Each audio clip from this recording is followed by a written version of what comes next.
আপনাদের অনেকের আগে ডায়াবেটিস থাকে না, কিন্তু গর্ভাবস্থায় ডায়াবেটিস চলে আসে, এটাকে বলি আমরা গর্ভকালীন ডায়াবেটিস। এডিএ গাইডলাইন অনুযায়ী খালি পেটে যদি আপনার ব্লাড সুগার 5.1 এর বেশি থাকে এবং গ্লুকোজ খাওয়ার 2 ঘন্টা পরে যদি আপনার ব্লাড সুগার 8.5 এর বেশি থাকে, এটাকে বলি আমরা গর্ভকালীন ডায়াবেটিস বা জিডিএম। আপনার আগে ডায়াবেটিস ছিল না, কিন্তু গর্ভাবস্থায় কেন আপনার ডায়াবেটিস বাড়লো? গর্ভাবস্থায় প্লাসেন্টা বা গর্ভফুল থেকে কিছু ডায়াবেটোজেনিক হরমোন আসে, যেমন cortisol, oestrogen, human placenta lactogen, যে হরমোনগুলো আপনার ব্লাড সুগার বাড়িয়ে দিতে পারে। এখন রোগীদের একটি প্রশ্ন থাকে, এই ডায়াবেটিস কি সারা জীবন থেকে যাবে বা পার্মানেন্ট হয়ে যাবে?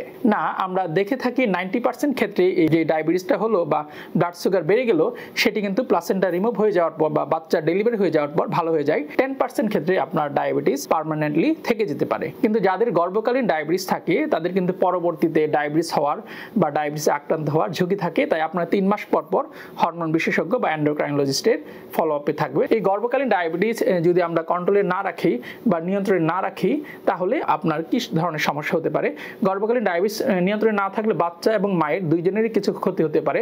যেমন মায়ের হচ্ছে আপনার প্রেশার বেড়ে যেতে পারে, খিঁচুনি হতে পারে, যেটাকে আমরা প্রি অ্যাক্লামশিয়া, অথবা হচ্ছে আপনার সময়ের আগে ডেলিভারি হয়ে যেতে পারে বা বাচ্চা অ্যাবর্শন হয়ে যেতে পারে। এই ধরনের সমস্যাগুলো হতে পারে। আর বাচ্চার কি ধরনের সমস্যা হতে পারে? যখন ডেলিভারির পর ব্লাড সুগার বেশি কমে যেতে পারে, যেটাকে বলে আমরা হাইপোগ্লাইসেমিয়া। তাই যাদের গর্ভকালীন ডায়াবেটিস থাকে তাদের হচ্ছে ডেলিভারিটা এমন জায়গায় করাতে হবে যেখানে NICU সাপোর্ট আছে। এছাড়া বাচ্চার বিভিন্ন ধরনের জন্মগত ত্রুটি হতে পারে, যেমন হার্টের ফুটা বা হার্টের ত্রুটি অথবা কিডনিতে সমস্যা, এই ধরনের বিভিন্ন সমস্যা হতে পারে। তাই যাদের গর্ভকালীন ডায়াবেটিস আছে, আপনাদের ব্লাড সুগারটা খুব ভালো কন্ট্রোলে রাখতে হবে। আমাদের একটি টার্গেট আছে যে আমরা কতর মধ্যে ব্লাড সুগারটা রাখতে চাই। খালি পেটে আমাদের ব্লাড সুগার রাখতে হবে 5.3 এর কম, এবং খাওয়ার 2 ঘন্টা পর আপনার বাসায় ব্লাড সুগার রাখতে হবে 6.7 এর কম।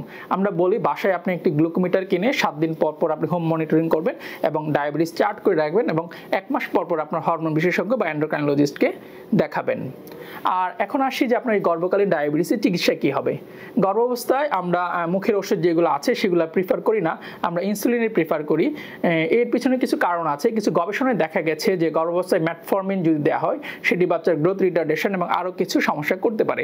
এছাড়া আমরা এন্ডোক্রাইনোলজিস্টে দেখতে পাই যে ম্যাটফর্মিন দিয়ে কিন্তু হোল দ্য প্রেগনেন্সি বা পুরো প্রেগনেন্সি পিরিয়ড আপনার ব্লাড সুগারটা খুব বেশি ভালো থাকে না। এই জন্য আমরা প্রথম থেকে যে ডায়েট এবং লাইফস্টাইল মডিফিকেশনের মাধ্যমে আপনাদের ব্লাড সুগার আমি যে টার্গেট রেঞ্জ বললাম এর মধ্যে না থাকে, তাহলে কিন্তু আমরা ইনসুলিনে চলে যাই এবং ইনসুলিনের মাধ্যমে আপনার পুরো ব্লাড সুগার পুরো প্রেগনেন্সি পিরিয়ড আমরা নিয়ন্ত্রণে রাখার চেষ্টা করি।